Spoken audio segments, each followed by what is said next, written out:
Suscríbete al canal y activa todas las notificaciones. Si te gusta lo que ves, dale like al video y compártelo. Saludos cordiales, sean todos bienvenidos y bienvenidas a su programa radial Liderazgo en Sintonía, transformando realidades, en su segunda transmisión, gracias a Ashram, Radio de Emprendedores, en cuya presidencia tenemos al compañero Hilario Díaz. También tenemos en la presidencia al compañero Carlos Rodríguez y aquí su servidor Julio Cáceres, quien estará acompañándolos en este programa con un excelente tema que tenemos para todos y todas en el día de hoy. Vamos a hablar sobre la forja de liderazgo en las artes marciales. Para ello tenemos como invitado al compañero Juan Yabrudi, entrenador de artes marciales, con quien estaremos acá conversando al respecto.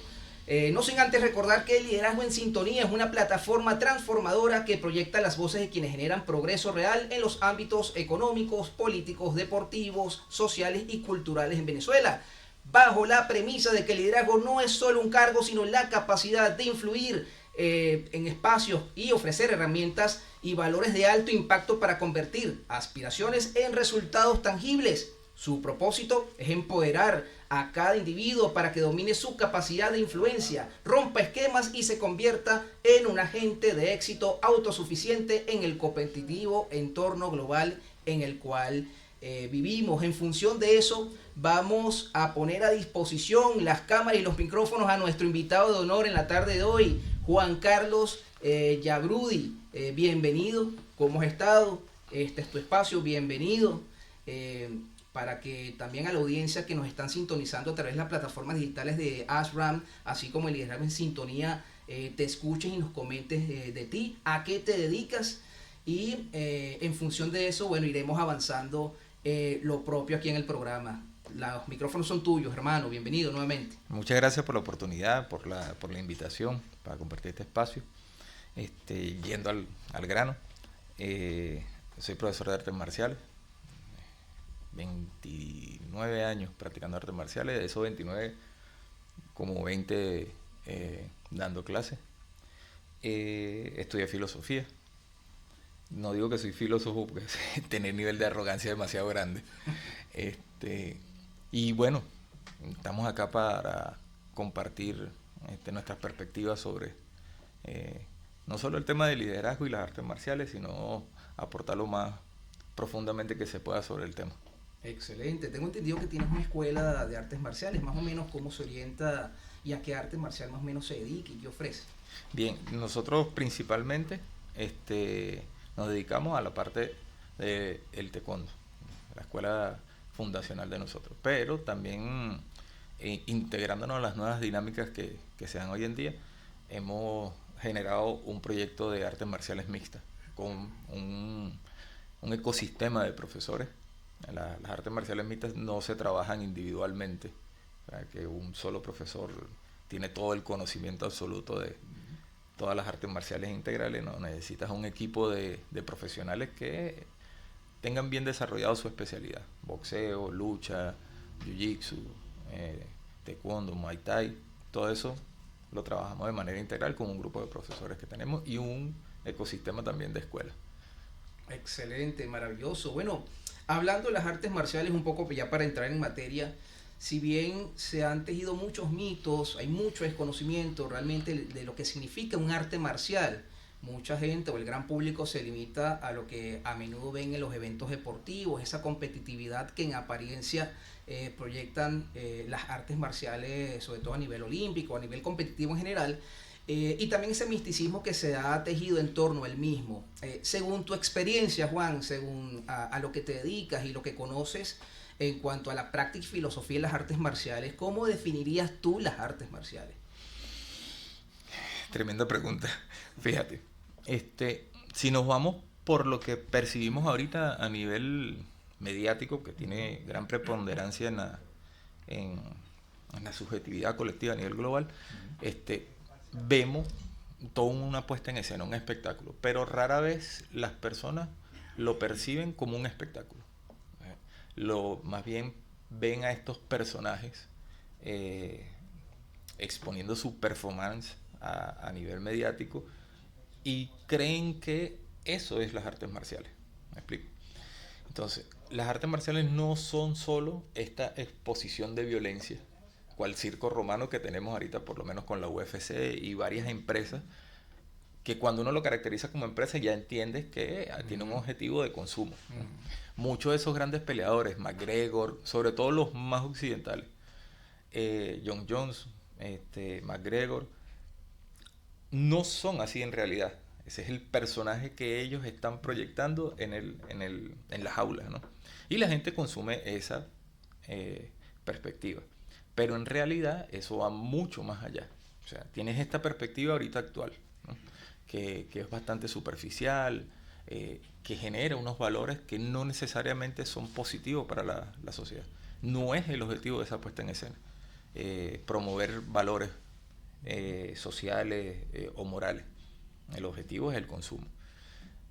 Tienes esta perspectiva. Por otro lado, tienes una perspectiva un poquito más antigua, hasta mediados del siglo pasado, donde se proyectan las artes marciales, sobre todo del extremo oriente, Japón, Corea y China, hacia Occidente. Principalmente también gracias a una plataforma mediática como es Hollywood, ¿no? Y eso generó toda una masificación de la práctica de las artes marciales. Sin Bruce Lee, como actor, no existiría este desarrollo de las artes marciales que tenemos actualmente, ni las MMA, ni nada de eso. Más allá del aspecto técnico, el aspecto mediático, ¿no? Eso por una parte. Ahora, entre todos estos matices, ¿cómo uno puede definirlo de manera que sea sólida el concepto de artes marciales? La violencia ha estado presente en la historia humana, no desde el principio y tampoco es natural, ¿no? Pero sí tiene bastante tiempo presente y ejerciendo influencia en el ámbito de la civilización, ¿no? Entonces, el arte del ejercicio de la violencia, ahí está como uno de los elementos ontológicos de las artes marciales. O sea, es la sistematización, el estudio científico, la comprensión del ejercicio de la violencia. Ya sea de manera colectiva, grandes ejércitos, ¿no? O de manera individual.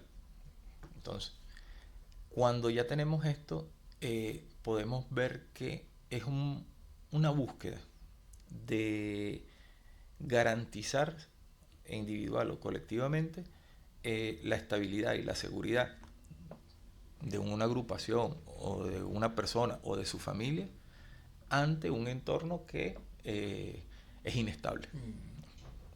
Entonces, si vemos bien,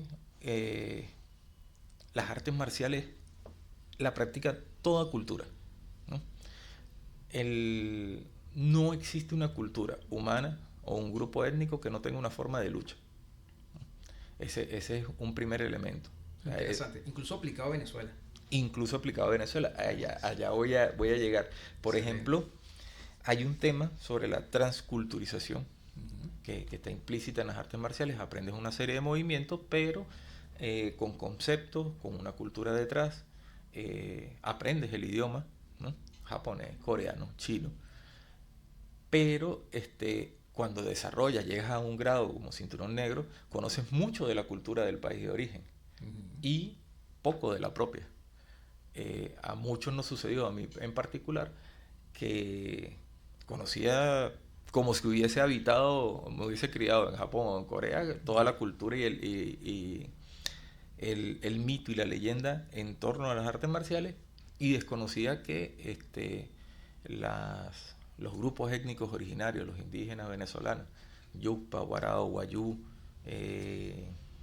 los Yanomami, tenían formas de lucha que todavía están ahí resistiendo como pueden, pues.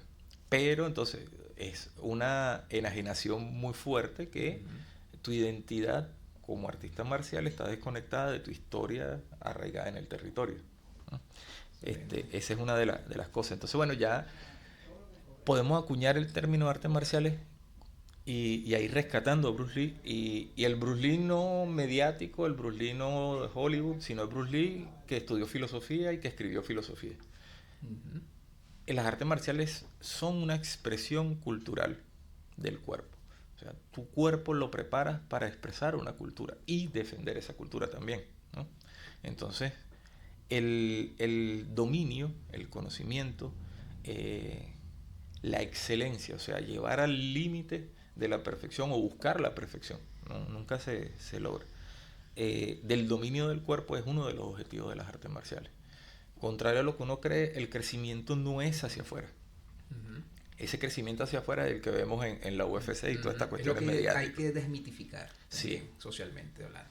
El crecimiento hacia afuera, los logros, los torneos, los grados, las cintas, es lo más efímero. Ujú. El crecimiento hacia adentro es realmente el objetivo de las artes marciales. Hay muchos deportistas, que esa es otra distinción, el arte marcial y el deporte marcial.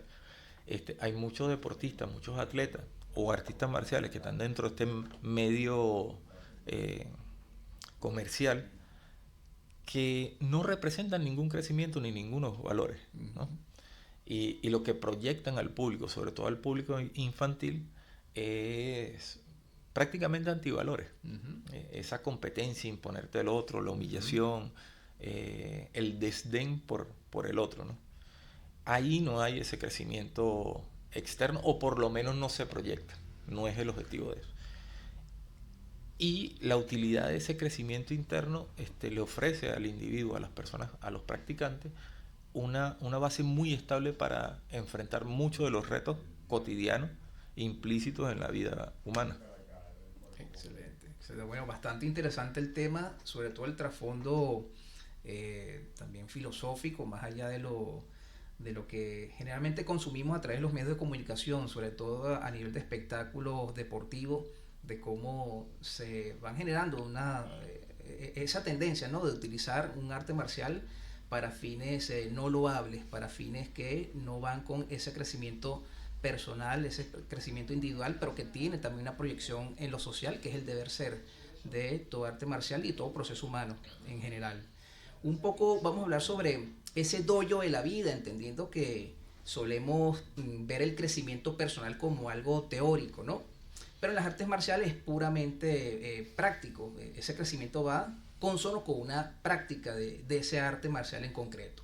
¿Cómo podemos convertir nuestras dificultades cotidianas, dígase los problemas cotidianos en cuanto a la economía, el transporte, problemas familiares, en nuestro propio dojo personal, para entender y entrenar así la paciencia y el carácter como individuo, el carácter propio?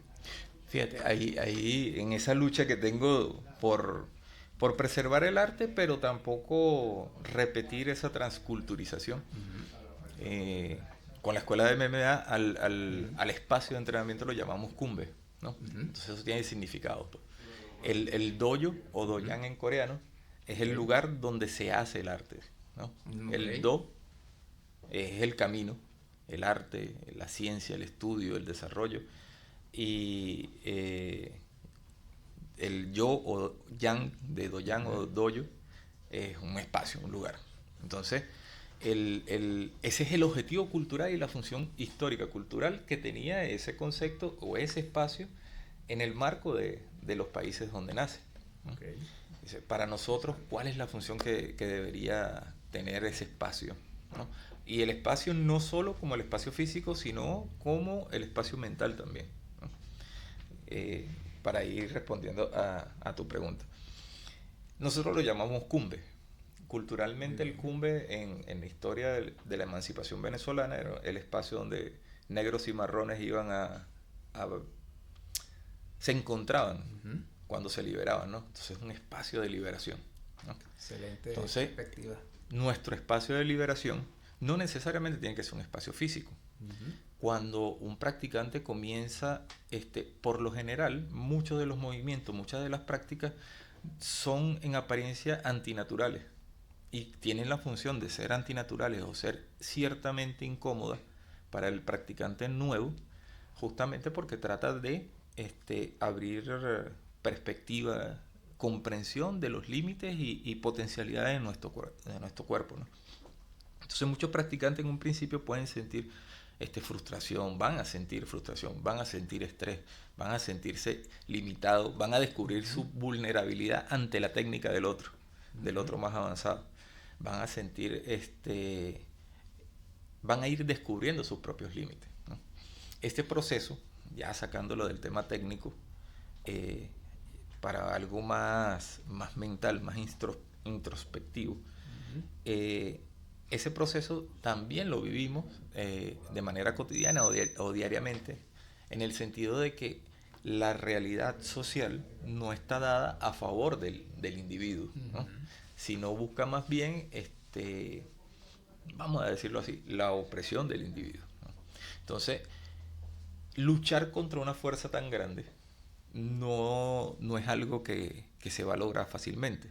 Ante una dinámica donde lo que te parece, y trato de ser preciso con las palabras, lo que te parece como contrario es inconmensurable y no ves cómo ejercerte libremente, plenamente, sin chocar con los otros, ¿no? Entonces, ¿qué sucede con esto? Esa práctica, ese proceso de autodescubrimiento a través de la frustración, a través del manejo del estrés, a través de la comprensión, por medio, ya sea del ejercicio individual, como son los katas, que son figuras predeterminadas, donde tú practicas una serie de movimientos simulados contra varios o un oponente, ¿no? Esa es una forma de entrenamiento de las artes marciales bastante difundida. Y la otra es la lucha competitiva. No se busca hacer daño, sino el proceso de comprensión. Ambas nos sirven como proceso mental. Si le quitamos todo el tema de las artes marciales, lo que estamos haciendo es gestionar estrés. Estamos gestionando frustración, pero a la vez estamos dialogando con el cuerpo, ¿no? Y el diálogo no es fácil, ¿no? El diálogo con una otra entidad que no armoniza contigo siempre implica cierto roce, cierto debate, las diferencias, pero el diálogo enriquece indiscutiblemente. Entonces, para enfrentar estas situaciones porque no son solo exclusivas de Venezuela, los altos niveles de estrés, de frustración, de todas estas características negativas de la existencia humana no son exclusivas de Venezuela. Tú puedes encontrarte con un trabajador inglés altamente frustrado porque los ingresos no le llegan a la quincena, o estadounidense, o del Oriente Medio, ¿no? O países con altas tasas de suicidio como Japón. País del primer mundo. Japón es un caso. Sí. Tiene no solo alta tasa de suicidio y cierto nivel de indiferencia hacia eso, ¿no? El suicidio, tanto la prevención como la atención, son procesos casi sanitizados. Se ve como un proceso burocrático más, ¿no? Por su propia cultura ya han sido como desconectados de esa humanidad que implica el fin de la vida, ¿no? Es un elemento que constituye todas las culturas de la especie humana. Ceremoniamos el fin de la vida, ¿no? El fin de la vida es algo digno de recordar, de preservar. En Japón no es tan así la cosa, es más que todo un proceso burocrático. Y entonces tienes eso, por un lado, y por otro lado tienes la baja natalidad, la baja sociabilidad, ¿no? Totalmente. El deseo por el éxito individual y personal. O sea, en Japón, la cultura japonesa tiene mucha desconexión en cuanto a su tejido social. Tan es así que por ejemplo, tenemos esa imagen impoluta de Japón, las calles perfectas, todo. Pero Japón tiene indigentes. Japón tiene migrantes y los tienen estructuralmente, desde el punto de vista arquitectónico, son invisibles dentro de la ciudad, pero existen, ¿no? Inmigrantes, muchos latinoamericanos, muchos africanos, del sudeste asiático, no son visibles comercialmente o turísticamente, ¿no? Pero representan una parte considerable de la mano de obra de Japón. Eso habla mucho de las contradicciones como país. Totalmente. Y yo creo que eso tiene que ver mucho con su propio proceso, con relación, no solo el proceso cultural, histórico. Yo considero que Japón tiene como una especie de síndrome de Estocolmo con Estados Unidos muy, muy arraigado. Sí, Estados Unidos lo hace objeto de su máxima demostración de fuerza que define todo el desarrollo de la geopolítica después del 45. Y ellos se identifican profundamente con el agresor, ¿no?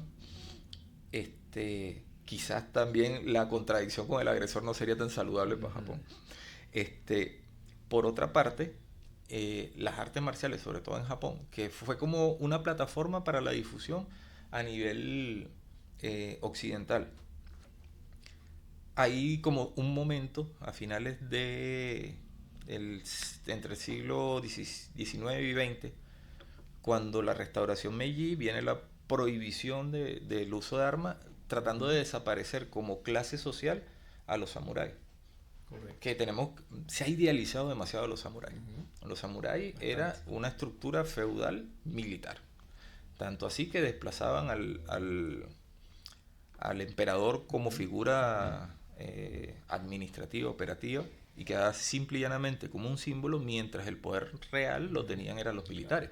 No, incluso dentro de esa desmitificación de los samuráis, estos no fue un estamento o clase social constante en el tiempo. Tuvo muchas etapas, muchas fases, muchas perspectivas distintas en función de la época en que vivió. Eso también hay que mencionarlo. Si vemos de esa perspectiva de la función social que tuvo en el tiempo, fue mucho menor el periodo donde tuvieron dominio económico, político, que son los shogunatos, que el periodo donde el emperador tenía el poder real, ¿no? Correcto. Entonces, y otro mito, el mito del samurái asociado a la nobleza del arte marcial, de la marcialidad, y asociado a la katana, ¿no?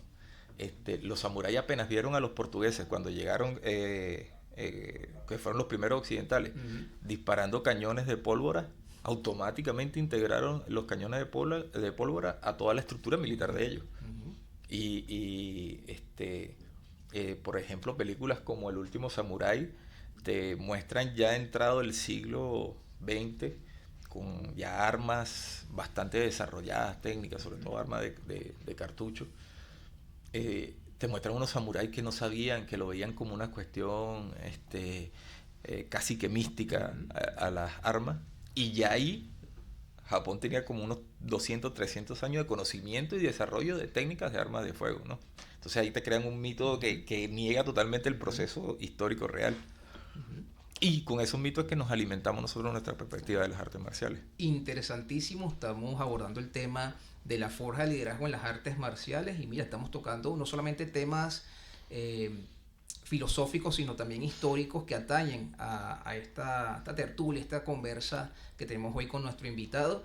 Vamos a una pausa musical y ya regresamos con su programa Por Encima, Liderazgo en Sintonía, Transformando Realidades. Ya volvemos. Estamos de vuelta con su programa radial Liderazgo en Sintonía, Transformando Realidades. Para quienes se estén conectando en estos momentos, estamos con nuestro invitado de hoy, Juan Carlos Yabrudi. Él es entrenador de artes marciales, con quien estamos abordando el tema sobre la forja de liderazgo en función de las artes marciales. Estamos hablando bajo distintas perspectivas de cómo se construye ese liderazgo en función de distintas visiones sociales, filosóficas e incluso históricas que estábamos nosotros conversando hace pocos minutos sobre el shogunato japonés y cómo se valorizaba tanto en el ideario occidental el tema de los samuráis a cómo realmente desde ese punto de vista histórico que estábamos abordando. Bastante interesante toda esta temática que da para mucho, incluso hay algunos aspectos que quisiera profundizar en función del tema que estamos tratando también, además del tema histórico quería hablar especialmente sobre una temática que muchas veces en el deporte hay que saberla trabajar, y más aún dentro del marco de las artes marciales, que es el tema de la humildad como poder. Mucha gente teme empezar de cero o admitir que no sabe algo. En el camino del artista marcial, ¿por qué el vaciar la taza y mantener la humildad es la herramienta más poderosa para un ciudadano que quiere influir positivamente en su comunidad, por ejemplo? Ajá, ese es excelente porque esa es una de como las primeras cosas que le digo a las personas que llegan, sobre todo a la parte de las artes marciales mixtas, donde ya la gente tiene como una experiencia previa o unas aspiraciones muy fuertes, ¿no? Es impresionante cómo muchos jóvenes llegan con el objetivo claro de terminar en la UFC, ¿no? Entonces, sí, eso también tiene que ser como un punto de partida para una reflexión interna de nosotros como sociedad y como país, que estamos estableciendo para las juventudes a futuro, ¿no? Uh-huh. Con el tema de vaciar la taza, no es simple y llanamente el acto de desconectarse del conocimiento propio, ¿no? Sino plantearse una perspectiva desprejuiciada. O sea, nosotros, el ser humano, a cualquier espacio o situación en la que llega, se le activan automáticamente, más allá de su voluntad o su propia conciencia, una serie de procesos que podríamos llamar prejuicios o sesgos, ¿no? Que son dos cosas distintas. Pero eso se hacen presentes. Bueno, tengo esta situación, tengo estos ciertos marcos referenciales que puedo poner a prueba para tratar con esta situación, ¿no? El vaciar la taza es un proceso reflexivo donde ubicas tanto los prejuicios como los sesgos en una situación donde no intervengan en tu posibilidad de crecimiento, de comprensión de la situación, ¿eh? Tiene que ver con la arrogancia, tiene que ver con el narcisismo, con el ego, uh-huh, de creer que se sabe. Que ya vamos a hablar de eso además. Así hacemos un puente histórico con Sócrates, uh-huh, ¿no? Que él decía que la ignorancia, ser consciente de tu propia ignorancia, de tu propio desconocimiento, es una mejor base para entender la realidad que creer que se sabe o que se tiene la certeza sobre las cosas, ¿no? Es un proceso de aceptación de nuestra realidad, ¿no? Entonces, el vaciar la taza en términos de artes marciales, pero también lo podemos traer al tema individual, social, es aceptar la realidad humana, la fragilidad humana, tanto la fragilidad física como la fragilidad mental. Es aceptar que no se sabe todo, que no se tiene todas las respuestas. Es aceptar que la misma situación es la que te va a enseñar cómo resolverlo. Y si lo haces desde los prejuicios, o sea, esos prejuicios no están en el lugar adecuado y con el valor adecuado, pueden interferir y limitar tu capacidad de comprender la situación y no llevarte a un feliz término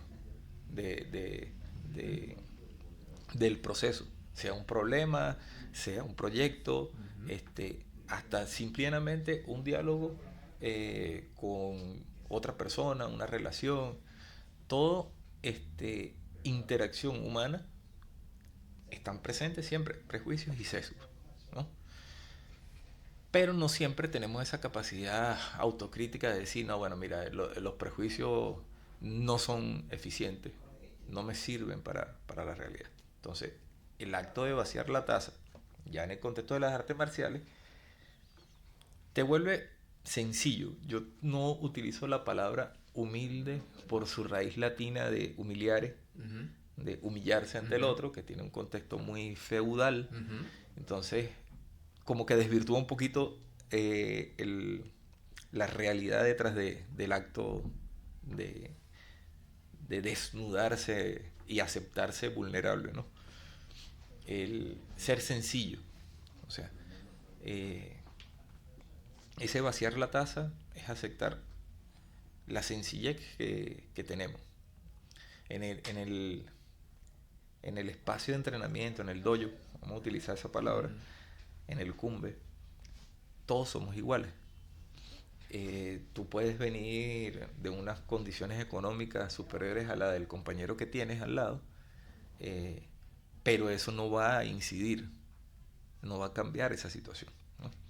Por ejemplo, a veces utilizo ciertas metáforas con los compañeros de la escuela. Tú puedes tener todo el oro del mundo, puedes tener mucho poder real, pero si te encuentras en un desierto sin agua, sin más nadie, esas 20 cadenas de oro te van a pesar un mundo y no se van a transformar en agua, ¿no?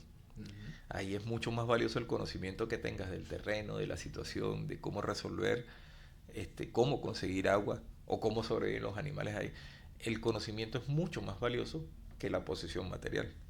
Pero esa es una de las cosas más difíciles de demostrarle su valor, no solo a las generaciones actuales, sino en general, porque ya hay un proceso de desvirtuación, por decirlo de alguna manera, del valor del conocimiento. En gran medida el conocimiento ha perdido su valor porque está en todos lados y en ninguno. O sea, agarras el aparato y bueno, quiero averiguar sobre los samuráis, te metes y buscas Wikipedia, lo que sea, y ya tienes todo el conocimiento ahí. Entonces no tienes que digerirlo ni procesarlo, ¿no? Parece que me desvío, pero ya vamos a llegar. Tiene mucho que ver con lo que estamos hablando. Entonces ese conocimiento no tengo que recordarlo, no tengo que digerirlo, no tengo que hacerlo parte de un proceso reflexivo. Fíjate, cuando uno leía un libro o conversaba con un profesor y te transfería cierto conocimiento, tú pasabas tiempo digiriéndolo, ¿no? Y en ese proceso tú lo haces parte de ti. Siento que eso se está perdiendo poco a poco. ¿Por qué? Bueno, porque no tengo que hacerlo parte de mí, porque lo puedo acceder cada vez que yo quiera, ¿no? ¿Qué sucede? En realidad entonces estamos desprendiendo partes de nosotros, ¿no? Y el conocimiento que podemos desarrollar es más hacia afuera que hacia adentro. Entonces, contradicciones que son procesos naturales y que son procesos normales de las personas. Las frustraciones intrafamiliares, el bullying, como parte de un proceso de una sociedad muy contradictoria, de todas las sociedades muy contradictorias. El bullying te obliga a generar herramientas para poder gestionar las asimetrías de poder. Entonces, ya sea que termine ejerciendo violencia o que termine siendo sagaz para desmontar la agresión, hasta por medio de risa o de chalequeo, como decimos nosotros acá. Sin ese proceso no pudieras tener esas herramientas. ¿Me explico? Correcto. Entonces, no pudieras solventar tampoco las contradicciones internas. Las contradicciones que son casi ontológicas para el ser humano. Con la madre, con el padre, con los hermanos, con la relación entre los deseos que tenemos y la posibilidad de realizarlo, ¿no? Que ahorita se plantean unos deseos inmensos, imposibles de realizar, pero las personas tienen poca capacidad crítica para decir, bueno, ya va, pero no puedo llegar a tener la plata que tiene, no sé, Bad Bunny, que no creo que sea que la tenga, o Elon Musk, ¿no? Entonces eso crea una imagen sobredimensionada de nosotros mismos, ¿no? Una especie de narcisismo sintético, sin base, sin fundamento. Entonces todo el mundo se cree el gran tecnólogo que va a llegar a ser el que va a marcar el futuro del desarrollo de la informática, de las telecomunicaciones, y realmente no dedica el suficiente tiempo para el desarrollo material concreto de su conocimiento. ¿A dónde nos lleva esto? Ese vaciar la taza que encuentras corporalmente en las artes marciales por medio de su práctica, se puede extrapolar, ¿no? a los procesos individuales. Asociándolo con el tema del liderazgo, se puede creer que el liderazgo es algo externo al individuo, ¿no? Y es algo que tú puedes adquirir con un curso o con una titulación o que viene asociado a un cargo, un ejercicio de poder. Resulta que no funciona así.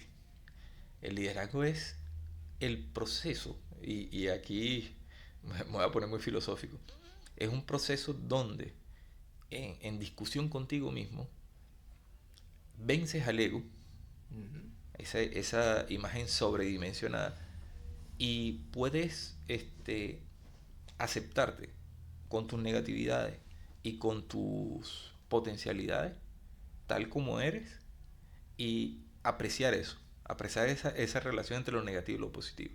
Y eso te permite una base de autoconfianza muy diferente al ego o al narcisismo, que te permite asumir el compromiso con los demás. En realidad ese es el liderazgo. Hasta la imagen esa distorsionada que dicen que hay dos tipos de liderazgo, el liderazgo vertical y no, y el liderazgo horizontal. No hay esa dicotomía. El liderazgo siempre va a ser horizontal, o si no, no es. Porque no funciona, ¿no? Ese liderazgo, siempre le ponen a Maquiavelo como alguien malo, pero nada más lejos de la realidad. Ese liderazgo vertical es un liderazgo basado en el miedo, o basado en el ejercicio del poder, o basado en la desviación de que para tú poder llegar a mi posición de liderazgo, de poder, tienes que aceptar todo el comportamiento desviado que yo tenga. Es más, tienes que proteger ese comportamiento desviado para que para que tú tengas aspiración de llegar aquí, ¿no? Entonces, realmente eso construye estructuras endebles que no funcionan. Tradicionalmente eso se veía mucho en las artes marciales. Las relaciones verticales de poder. Y resulta que eran endebles, no funcionaban, se dispersaban en el tiempo. En tema de las organizaciones de las artes marciales se ve todavía mucho. Que a pesar del tiempo no se ha madurado tanto, no se ha madurado en el mismo sentido de ese mito de la espiritualidad marcial que tanto se ha fomentado, ¿no? En la práctica la cosa es otra, pero ese es otro tema.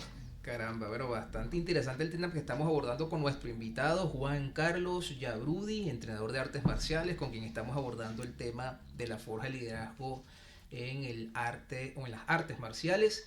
Hemos hablado de distintos tópicos relacionados a esto. Quiero también profundizar un poco atajando un elemento importante que tú acabas de mencionar, el ego, sobre todo el dominio del ego en la convivencia. En el combate, como es bien sabido, el ego es el que te hace cometer errores y te hace quedar expuesto también. Socialmente, el ego destruye equipos, familia y dinámicas socialmente construidas. ¿Qué ejercicio mental, Juan, nos enseña las artes marciales para silenciar el orgullo y aprender a escuchar antes de reaccionar?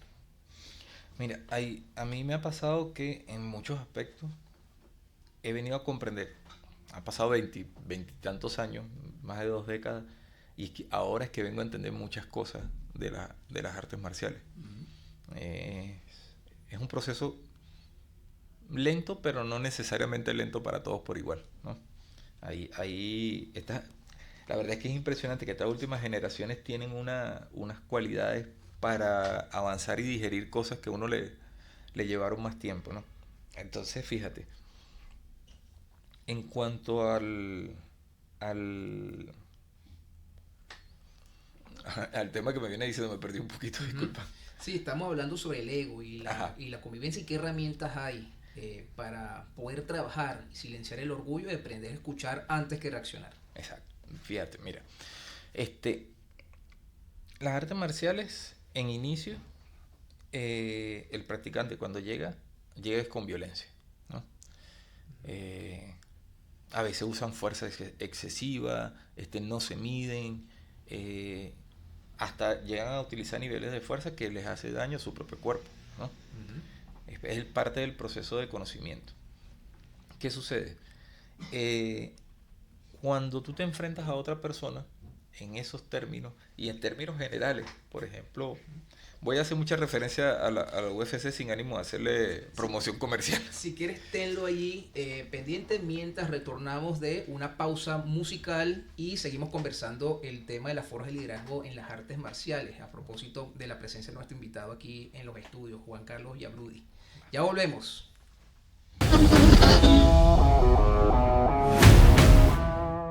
Estamos de vuelta con su programa radial Liderazgo en Sintonía, transformando realidades, aquí con nuestro invitado Juan Carlos Yabrudi, con quien estamos abordando el tema sobre la forja de liderazgo en las artes marciales. Habíamos dejado al aire una pregunta relacionada al ego y qué herramientas ofrece las artes marciales para silenciar el orgullo y aprender a escuchar antes que reaccionar. Por favor, ilústranos al respecto, Juan. Fíjate, cuando las personas inician en el tema de las artes marciales, vienen con una carga de violencia que es propia de la civilización en general. Y el combate como tal, y aquí hay que hacer como una pausa para la distinción como de los distintos aspectos como tú puedes entrenar en las artes marciales. El combate en solitario, imaginario, los katas, punce, dependiendo del arte marcial, que son esquemas predeterminados. Tienes el que se utiliza con la palabra japonesa randori, que es el combate deportivo, o sea, que no tiene como objetivo hacerle daño al otro. Y el kumite está más asociado al combate como tal, más, sí, asociado a hacerle daño a la persona, ¿no? Entonces, el combate, sacando estos matices en general para la especie humana, es un diálogo de violencia. O sea, dos violencias que se encuentran usando la metáfora del diálogo, a debatir, o sea, a imponerse una con la otra. ¿Qué sucede? En realidad ahí se están confrontando egos, ¿no? El ego, en gran medida, es, como expresión del individualismo, es una negación de gran parte de los elementos que constituyen al ser humano. O sea, mucha gente promociona, uno ve ahorita las redes y los medios, y la promoción del individualismo es tan fuerte y a la vez es tan sutil que lo encuentras en todas partes, ¿no? No es que el individuo sea algo negativo, ¿no? La desviación, el incentivo desproporcionado del individuo, dándole un papel preponderante en la constitución de la persona, ese es el problema. ¿Por qué? ¿Y cómo se desmonta eso con tanta sencillez que a veces es impresionante que no se haga? El lenguaje. El estar aquí nosotros intercambiando datos, ¿no? en cierta armonía, intercambiando con toda una audiencia mucho más grande, fuese simple y llanamente imposible si el individualismo fuese natural en el ser humano. Ciertamente. O si la violencia fuese natural en el ser humano. Porque no hubiese habido necesidad de desarrollo del lenguaje si mi existencia dependiera de ese individualismo. Yo pudiera hacerlo todo, pudiera satisfacer todas mis necesidades y no tuviera interdependencia. O sea, nuestra realidad humana se basa en esa interdependencia. Aristóteles ahí tenía absoluta razón al decir que éramos animales sociales, ¿no? Que es como él define al ser humano. Volviendo otra vez al tema de las artes marciales, cuando tú inicias el camino de las artes marciales, tú vas cargado de toda esta realidad social, ¿no? Y chocas con el otro. Yo le digo a mis compañeros de entrenamiento que cuando tú entras al área de combate, se inicia un diálogo entre violencia. El otro expone su cuerpo, expone todas sus habilidades para que tú tengas la oportunidad de ponerte a prueba, pero también de conocerte en el proceso de confrontación. Entonces, el combate se convierte en una oportunidad de autoconocimiento. Ahí sabes realmente quién eres, gestionas tus miedos, gestionas el estrés. Cuando tú terminas ese combate, por eso a veces es incomprensible que muchos peleadores casi que se matan en las peleas y después se están dando abrazos y besos. Es porque el otro, más allá de que ellos sean conscientes o no de esto, el otro te da esa oportunidad de conocerte a ti mismo. Es un espejo que permite que te conozcas, ¿no? Y en ese proceso el ego queda en un plano secundario totalmente, ¿no? Porque el ego, y hay que entenderlo un poco, esa que te decía, esa visión amplificada de nosotros mismos, sobreestimada de nosotros mismos, ahí no tienen nada que hacer. En ese momento eres tú, tus habilidades, tu conocimiento, tu experiencia, toda la preparación, la dedicación, la disciplina que tuviste para llegar en ese momento y más nada. Las consideraciones que tú tengas por encima de tu realidad, de ti mismo, ahí son desmontadas totalmente, ¿no? Uh-huh. Cuando se baja del combate, se baja más humano. Se baja mucho. Es contradictorio, yo sé que es contradictorio. Sí. Se baja más humano en el sentido de que te conoces realmente. O sea, sabes cuál es tu capacidad real. Muchas veces me ha pasado, ya a estas edades todavía combato, mientras el cuerpo me dé, lo voy a hacer. Ahí yo tengo varios compañeros de la red de profesores que me dicen, no, profe, ya estás muy viejo.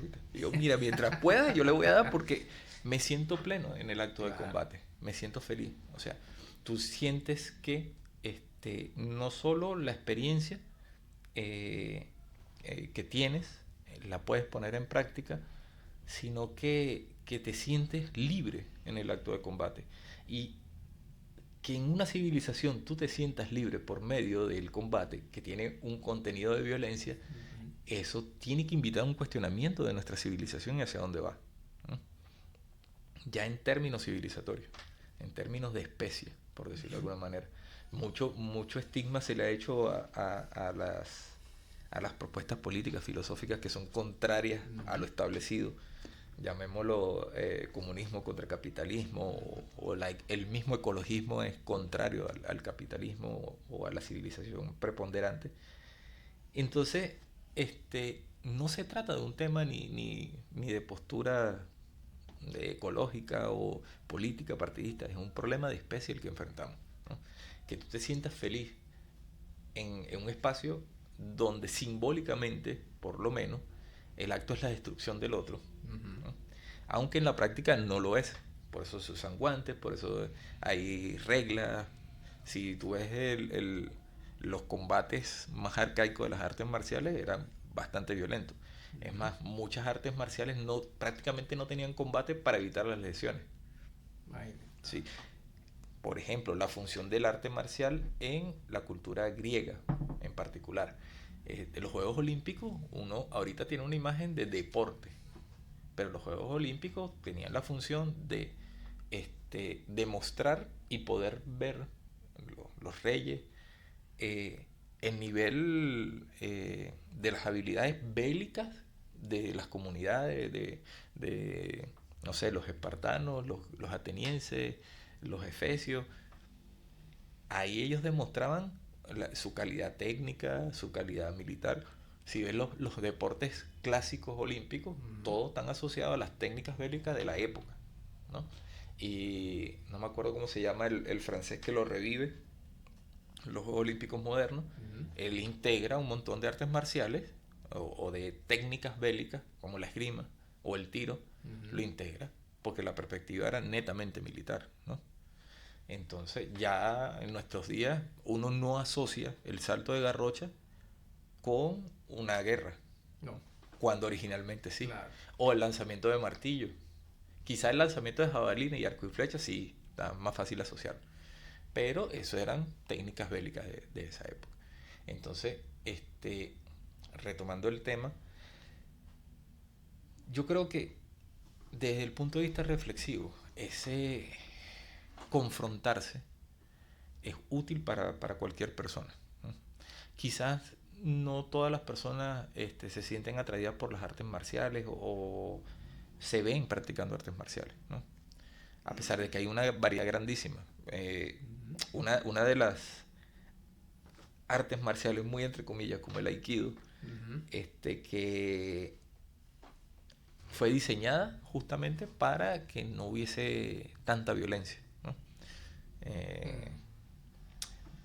después con el intento de modernización de Japón, con la entrada de Japón a la época moderna de la era Meiji, como que muchas artes marciales buscaron como llegarle a una audiencia que era mucho más general, no asociada a lo bélico, a la clase militar, y el aikido es una de esas principalmente. Entonces es una práctica más meditativa, entiendes el cuerpo, practicas técnicas corporales, pero que están rebajadas a nivel de no representar un daño, ni tú aplicándola al otro, ni a ti cuando te lo apliquen, ¿no? Entonces ese permite un proceso mucho más meditativo para el desarrollo del individuo. Yo creo que se puede llegar a meditar sobre el papel del ego y el papel de la violencia, hasta si se tiene la mentalidad adecuada, hasta en cualquier hecho cotidiano, ¿no? Por ejemplo, subes a pagar una camioneta y el camionetero, bueno, te dice, es tanto, subió al 50% porque sí, no hay gaceta ni nada, pero toma. Y mucha gente, nosotros somos caribeños y de sangre caliente, se ponen a discutir pico y pala, ¿no? Pero también he visto muchas expresiones donde se es muy inteligente la gente y sabe gestionar esa situación, ¿no?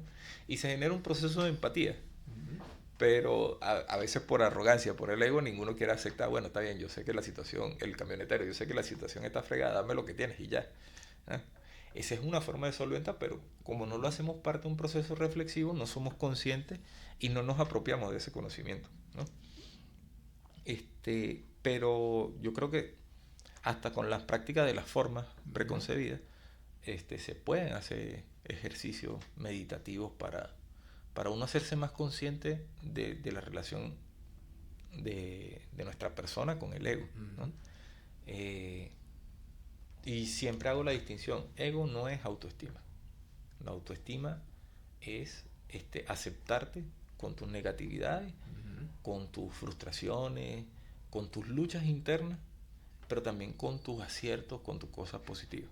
O sea, que son complementarios, una realidad complementaria, quizás contradictoria, pero eso eres.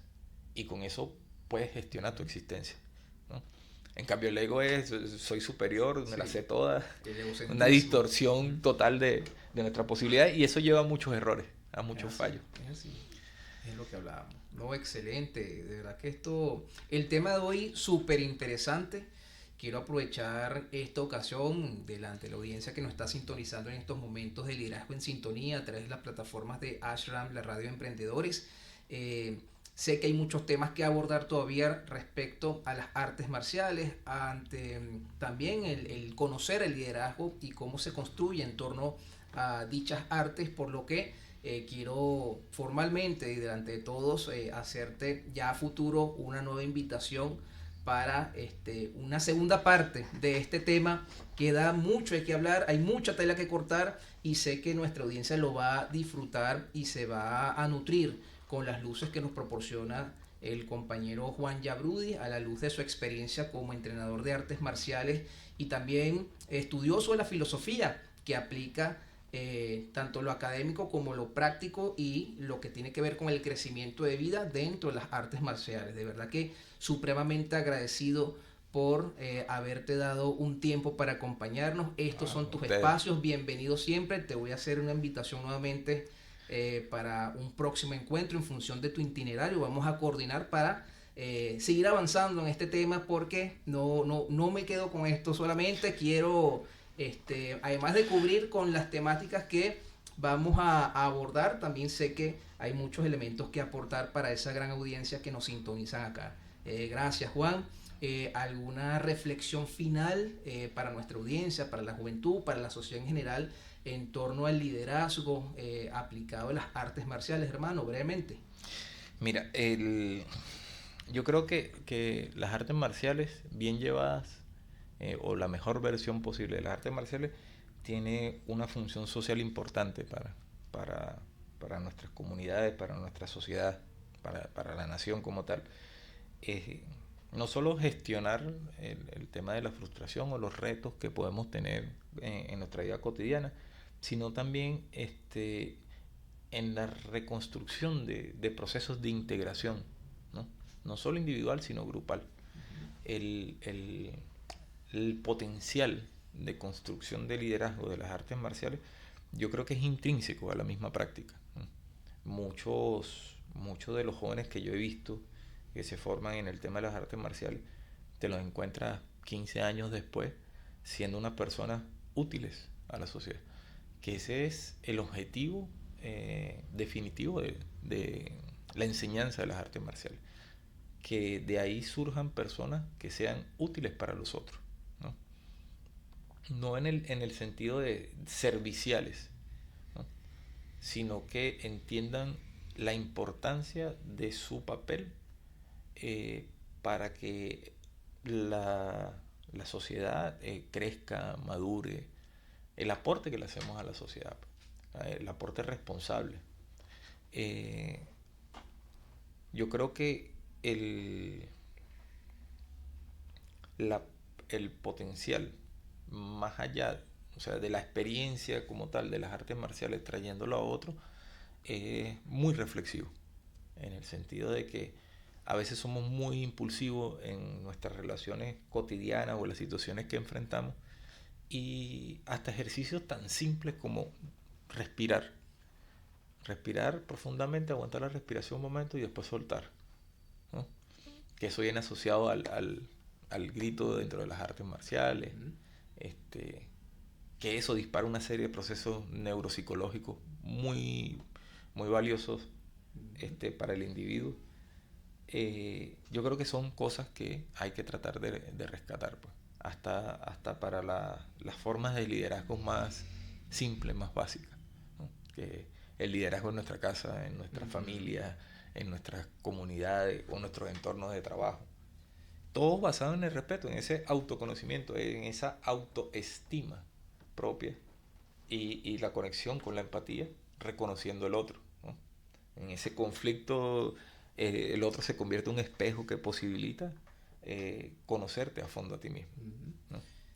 Y bueno, con esta maravillosa reflexión y la excelente disertación del compañero Juan Yabrudi, damos cierre a este excelente programa Liderazgo en Sintonía, Transformando Realidades, cuya presencia de nuestro invitado ha engalanado estos espacios y que nos ha permitido recibir importantes luces respecto a lo que significan los liderazgos en el contexto de las artes marciales.